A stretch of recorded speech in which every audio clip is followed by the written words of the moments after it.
mau meninggal aja masih masih inget umatku gitu. Sekarang kitanya yang diperjuangin, kitanya yang dibela-belain sama Rasulullah, malah ladut gitu ya.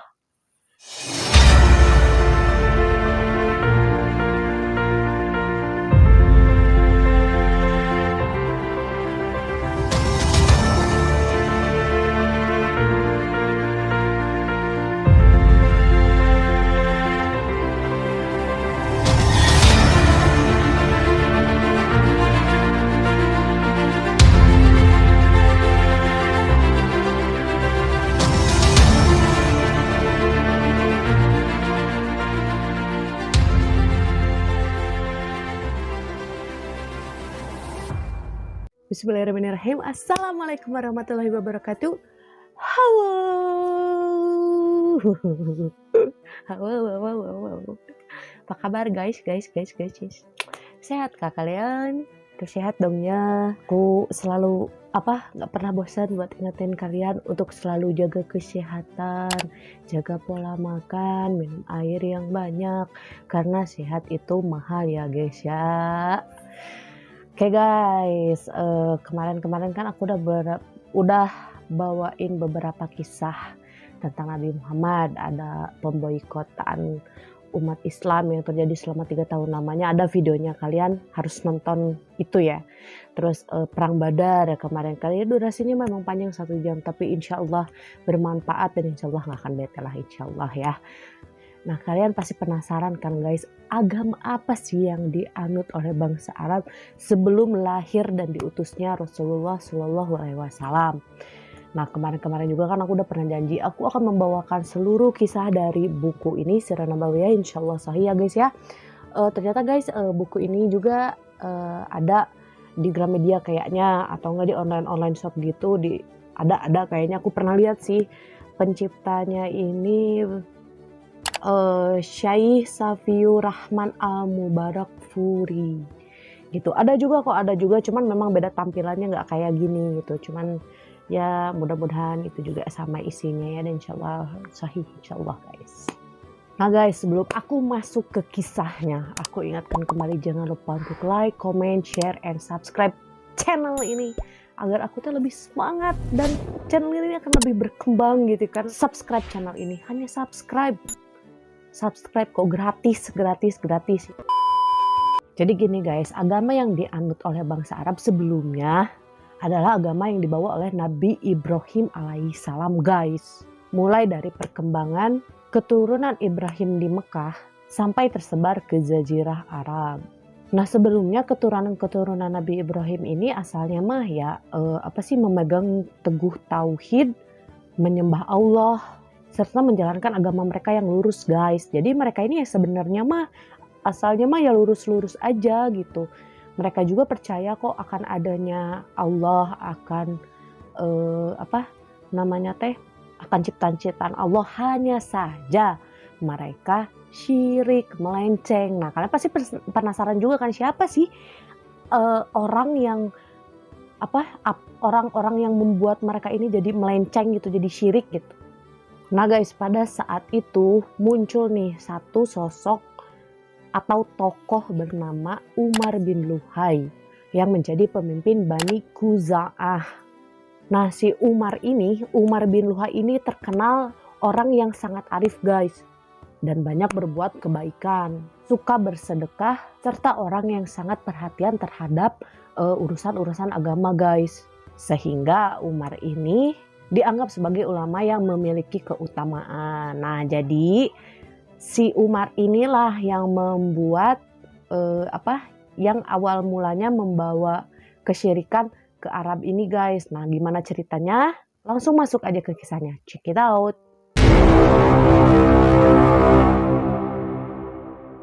Pada suatu hari Umar bin Luhai melakukan perjalanan ke Syam.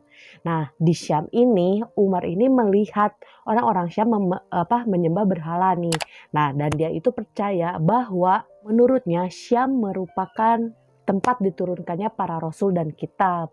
Sehingga penyembahan berhala tadi dianggap sebagai sesuatu yang baik dan benar oleh Umar guys.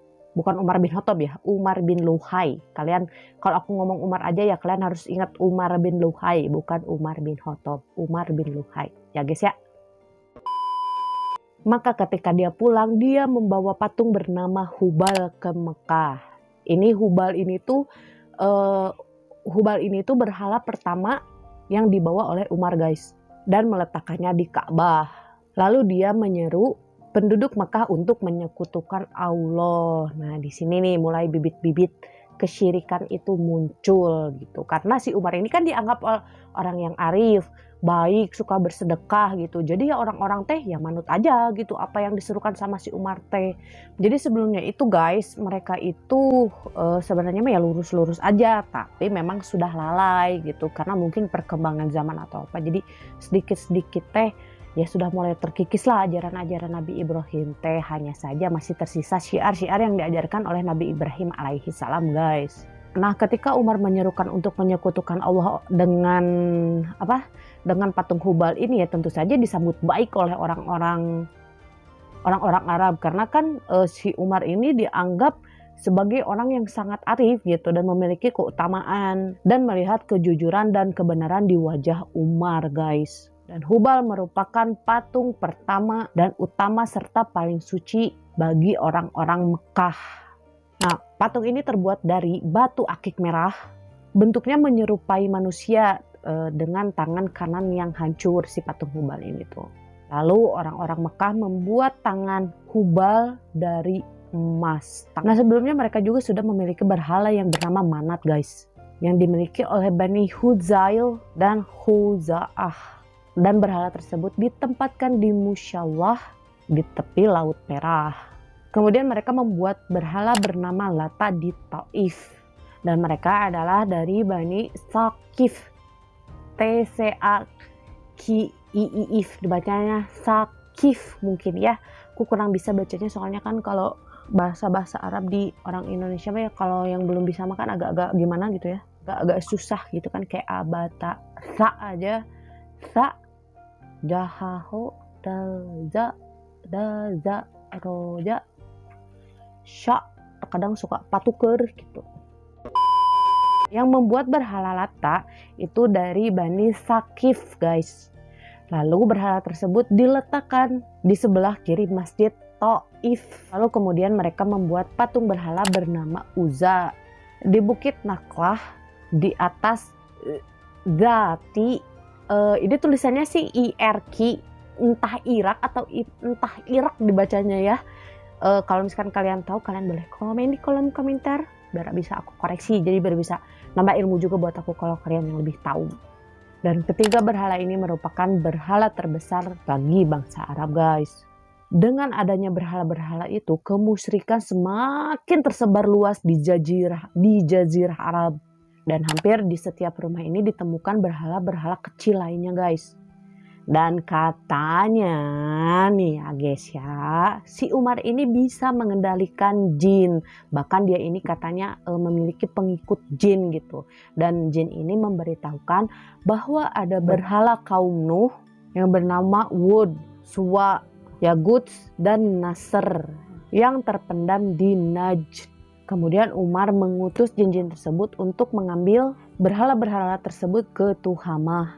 Nah, ketika penziarah yang menunaikan haji datang guys, berhala tersebut diserahkan nih oleh si Umar kepada kabilah-kabilah yang datang dan membawa berhala tersebut ke daerahnya masing-masing guys. Nah guys, karena si Umar ini orang pertama yang menyimpangkan ajaran Nabi Ibrahim alaihi salam, Rasulullah SAW pernah bersabda nih guys, aku melihat Umar bin Luhai menarik ususnya sendiri di dalam neraka. Nah kan Umar, kau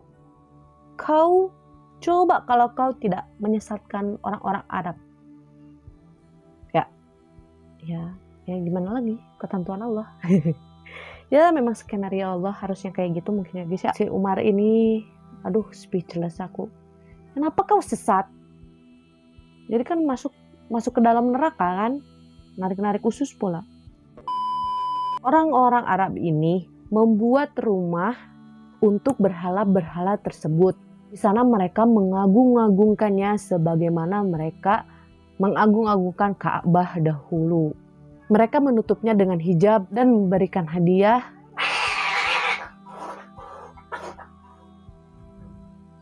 seperti yang mereka lakukan terhadap Ka'bah. Padahal mereka ini tahu persis apa keutamaan Ka'bah ini. Dan itulah bagaimana tersebarnya kemusyrikan dan paganisme atau paham keberhalaan di Jazirah Arab. Dan ketika Rasulullah berhasil menaklukkan kota Mekah, beliau menemukan berhala di Baitul Haram sebanyak 360 berhala nih guys. Kemudian beliau menghancurkannya dan memerintahkan kaum muslimin untuk membakarnya. Nah, ada satu riwayat guys bahwa ketika Rasulullah menghancurkan salah satu berhala, itu dari kan kepalanya kan yang dihancurin teh. Nah, keluar asap. Jadi guys, memang di dalam berhala-berhala itu teh jadi sarang jin, maksudnya jadi tempat didiemin sama jin gitu. Memang kayak gitu. Makanya pas Rasulullah ngehancurin salah satu itu teh pada keluar asap gitu. Begitu besarnya pengaruh paganisme yang terjadi pada masa jahiliyah yang menganggap diri mereka sebagai penganut ajaran Nabi Ibrahim alaihissalam. Padahal Nabi Ibrahim nggak pernah ngajarin gitu ya. Ya mereka mah sesuai apa yang diperintahkan Allah aja. Cuman karena ini nih ke bawah-bawahnya ini nih, gara-gara si Umar ini nih semuanya jadi sesat, jadi syirik gitu. Gara-gara si Umar. Hanya karena si Umar.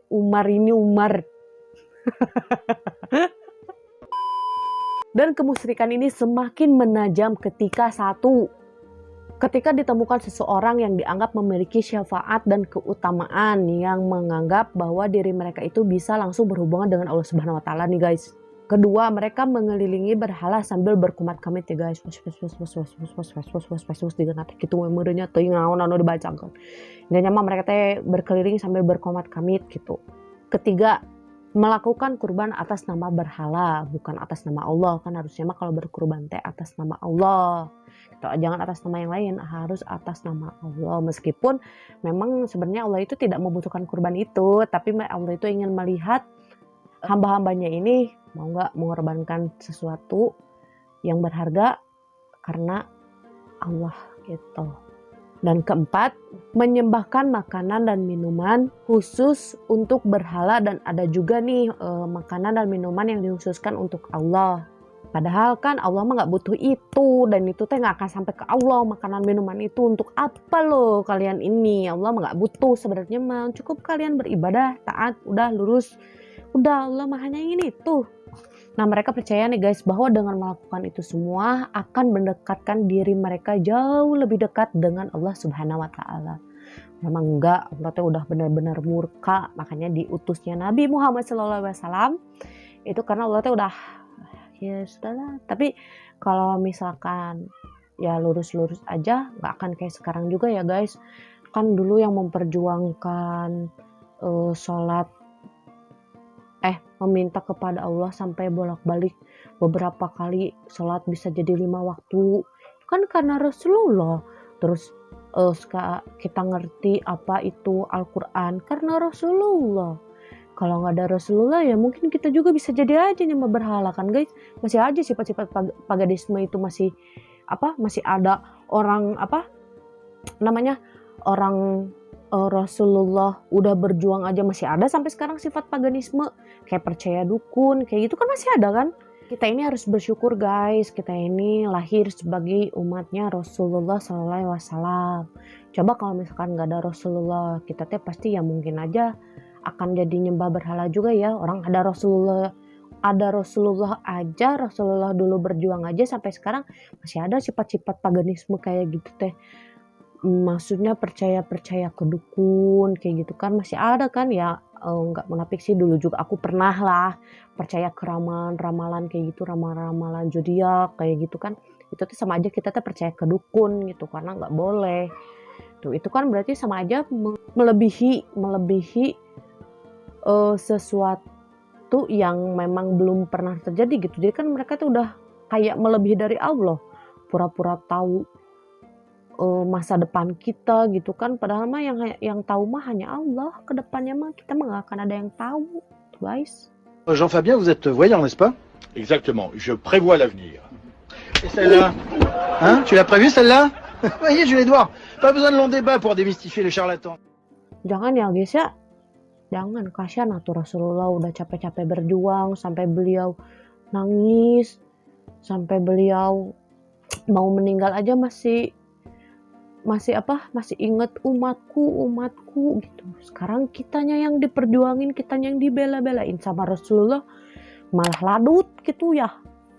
Jangan ya guys ya, jangan, kasihan sama Rasulullah. Yuk belajar mencintai Rasulullah meskipun beliau sudah tidak ada, tapi beliau itu selalu mendoakan kita. Sedih aku kalau udah ngebahas Rasulullah, luar biasa ya beliau ini. I love Nabi Muhammad SAW. Karena hal ini Allah Subhanahu wa taala berfirman dalam surat Az-Zumar ayat ketiga, ingatlah hanya kepunyaan Allah lah agama yang bersih dari syirik. Dan orang-orang yang mengambil pelindung selain dari Allah Subhanahu wa taala berkata, kami tidak menyembah mereka melainkan supaya mereka mendekatkan kami pada Allah dengan sedekat-dekatnya. Dan sesungguhnya Allah akan memutuskan di antara mereka tentang apa yang mereka berselisih padanya. Dan sesungguhnya Allah tidak menunjuki orang-orang yang pendusta dan sangat ingkar. Surat Az-Zumar ayat 3. Mereka percaya dengan hasil ramalan dukun dan ahli nujum nih guys. Peramal atau dukun adalah orang yang dapat mengetahui kejadian yang akan terjadi di kemudian hari. Katanya loh ya, katanya. Dan biasanya mereka ini mengaku bisa melihat hal-hal yang goib. Bahkan ada yang mengaku bahwa mereka ini memiliki pengikut dari bangsa jin. Dan mereka juga mengaku mengetahui barang yang hilang atau dicuri nih guys. Nah, aku pernah jadi korban orang-orang kayak gini nih. Jadi gini guys, dulu banget, udah lama banget kejadiannya, sekitar 2015-an lah, 2015-2016-an lah ya. Jadi dulu itu aku di tempat kerja, aku punya satu temen nih. Nah dulu memang aku itu lagi nggak ada handphone kan, aku lupa kalau nggak salah handphoneku tuh lagi rusak. Nah dipinjemin sama si temanku ini kan, ya sebut aja si Mawar gitu kan. Dipinjemin lah handphonenya si Mawar ini ke aku gitu. Nah ternyata pas aku lagi pakai nih, aku tuh pergi ke dapur gitu nggak lama, memang posisi di kamar itu lagi banyak orang guys gitu. Pas aku balik si handphone ini hilang, nggak tahu kemana gitu kan. Nah udah kayak gitu, ada lah nih satu orang yang ngaku-ngaku katanya dia itu punya langganan dukun yang tokcer lah gitu. Bilang kalau katanya yang nyuri itu cewek rambutnya pendek gitu. Nah dan guys gitu harus kalian tahu, satu-satunya cewek yang rambutnya pendek itu cuma aku, yang lainnya itu rambutnya panjang. Jadi cuma aku yang rambutnya pendek, berarti kan ya dia nuduhnya aku gitu kan. Tapi ternyata si Mawar ini nggak percaya nih bahwa aku yang ngambil gitu. Dia tuh sampai nangis-nangis kan, sakit hati tuh kok bisa. Jadi dia ini ke aku tuh udah nganggap adik gitu kan. Memang baik banget kok si Mawar ini tuh ke aku tuh. Dia tuh udah nganggap aku adik, dia curhat lah ke cowoknya kan, ke pacarnya. Aduh aku nggak percaya kalau si Anggi yang ngambil gitu, nggak mungkin lah si Anggi yang ngambil. Dan ternyata memang bukan aku yang ngambil, ternyata memang mau aku ganti guys, meskipun ya bukan aku yang ngambil, tapi aku merasa bertanggung jawab karena kan itu handphone aku yang pinjam gitu kan, ya mau aku gantikan. Tapi ternyata yang ngambil itu adalah yang pastinya bukan aku gitu ya, ternyata bukan aku. Akhirnya kan yang bilang itu malu sendiri, dia ketemu aku aja jadi buang muka gitu kan. Nah itu aja udah terbukti, jangan percaya hal gitu. Terus ada kan kemarin kasus yang hilang di mana sih, laki-laki yang hilang di Cadas Pangeran tuh. Itu asli kocak parah lah, lucu banget sih. Dia bilangnya kan ikut ada yang nebeng kalau nggak salah ya apa, terus tiba-tiba hilang. Ternyata kan dia di istri muda di Cirebon kan. Gila ya, dukun-dukun udah pada turun kan, orang-orang pinter, orang-orang yang mengaku dirinya tuh bisa melihat-lihat hal gaib, katanya dia mah ada di laut, di apa gitu. Ada beberapa orang gitu ya yang ngeramal teh, yang ngomong yang ngaku-ngaku bahwa sini teh udah nggak ada. Kan ternyata dia nyerahin diri kan, ada di Cirebon, di rumah bininya, di rumah bini muda aja. Coba kacau. Mereka juga meyakini guys bahwa orang-orang yang mati terbunuh rohnya itu tidak akan tenang sampai dendamnya terbalaskan. Jika tidak dibalaskan, ruh tersebut akan menjadi burung hantu dan setiap malam akan berkata, "Aku haus." "Aku haus, berilah aku minum, berilah aku minum." Kan. Kalau aku aku haus, aku ingin orson, aku ingin orson. Gitu kan kalau aku mah. Dan jika dendamnya sudah dibalaskan, maka ruhnya akan tenang. Nah, kayaknya ini nih guys. Kenapa burung hantu bisa disebut burung hantu itu karena ini kayaknya awalnya nih. Itu gitu. Padahal kan memang burung biasa, bukan burung hantu. Mana ada orang-orang yang udah meninggal mah ya udah, nggak ada urusan lagi di dunia meskipun orang itu meninggal karena bunuh diri. Karena atau apa itu kan suka ada tuh. Aku tadi lihat si ini misalkan si almarhum ada di ini gitu. Padahal mah ya udah nggak ada urusan, nggak akan ada juga yang bisa lihat mah. Itu mah jin ya, jin yang menyerupai manusia untuk menipu daya manusia nih guys. Jadi biar mereka teh lebih takut ke setan daripada ke Allah gitu. Nah makanya jangan takut sama setan ya, meskipun aku juga nggak tahu ya amit-amit kalau misalkan ngelihat langsung mah dengan bentuk yang ini, kita minta perlindungan sama Allah aja agar dijauhkan dari godaan-godaan syaitan yang terkutuk. Karena logika aja ya sekarang, kenapa kuntilanak, pocong, genderuwo gitu cuman ada di Indonesia? Jadi mereka itu terbentuk oleh rasa takut dan cerita-cerita dari yang manusia buat gitu guys. Nah di Indonesia nggak ada Dracula bule, Dracula ganteng gitu, nggak ada kan, pasti setannya tuh serem-serem, yang nggak ada matanya lah, yang mukanya rata lah gitu. Karena itu teh mereka itu terbentuk dari cerita-cerita manusia ya, untuk membuat manusia takut dan lebih menakuti mereka dibanding kepada Allah Subhanahu Wa Taala. Makanya jangan takut lagi ya guys ya, berani weda. Umar bin Khattab aja pernah kan kalau nggak salah ngelempar apa mukulin setan ya, mukulin jin ya. Bisa loh mereka itu dipukulin kayak gitu, dijotos. Sebenarnya mereka tuh lebih takut sama kita. Nah kita tuh harus seperti sahabat Rasul ya, Umar bin Khattab. Ngelihat jejak kaki Umar bin Khattab aja setan jin-jin teh lari terbirit-birit guys. Nah, dan gambaran di atas merupakan sifat musyrik dan paganisme yang terjadi. Tapi sebelum hal ini terjadi guys, telah ada agama Yahudi, Nasrani, Majusi, dan Sabi'iyah yang sejak dulu dianut oleh bangsa Arab. Jadi bukan hanya sekedar mereka itu ngikutin ajaran Nabi Ibrahim, tapi ada juga yang tadi aku sebutin ya, kayak Nasrani, Majusi, Yahudi, dan yang lainnya gitu.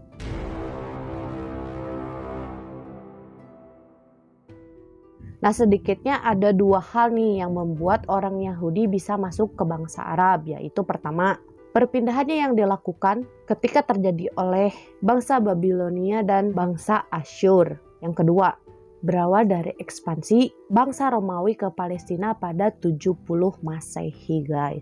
Nah itu jadi dua hal tadi yang membuat orang-orang Yahudi itu bagaimana bisa masuk ke Jazirah Arab. Nah sementara itu agama Yahudi yang masuk ke Yaman karena dibawa oleh Asad bin Abu Karib melalui Tuban. Nah pada awalnya Asad ini pergi ke Yastrib untuk berperang, tetapi sesampainya di sana dia malah memeluk agama Yahudi guys. Dan ketika dia pulang ke daerahnya, dia membawa dua pemuka Yahudi. Dan begitulah agama Yahudi tersebar di Jazirah Arab.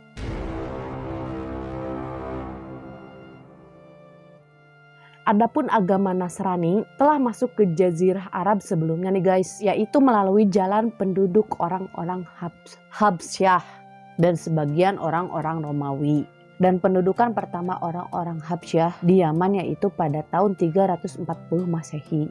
Dan yang terakhir adalah agama Sabi'iyah yang menyembah kepada bintang-bintang dengan keyakinan terhadap perjalanan dan peredaran bintang di angkasa guys. Menurutnya, bintanglah yang mengatur dan memelihara seluruh alam raya.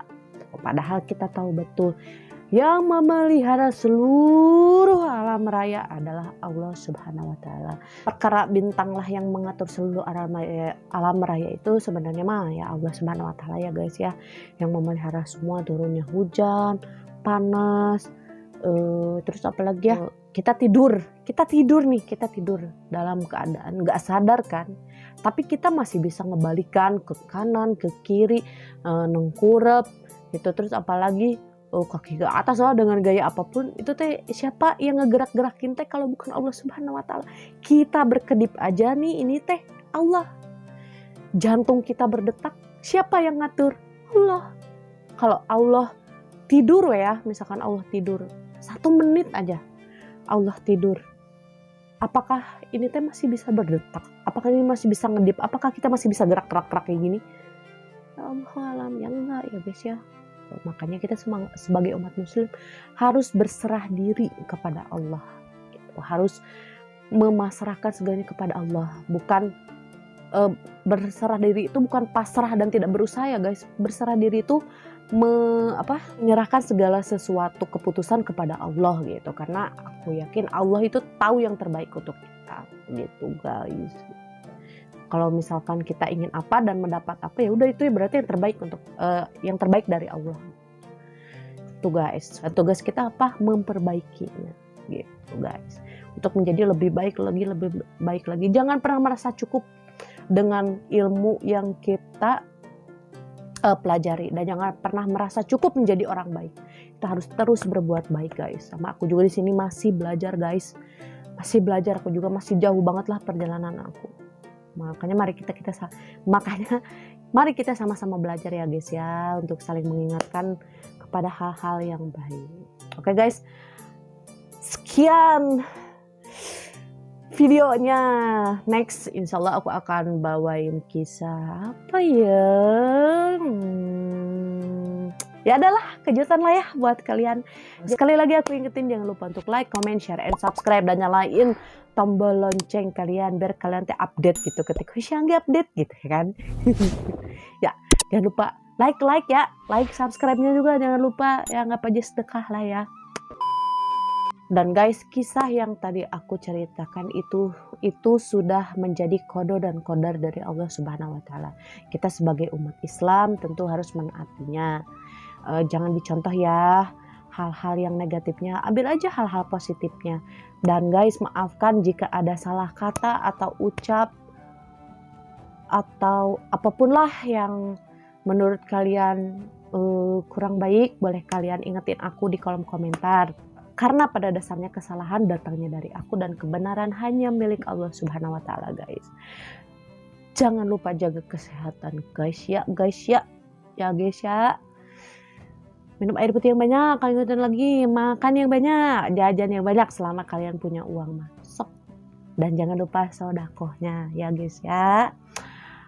Sekian video dari aku. Assalamualaikum warahmatullahi wabarakatuh. Annyeong.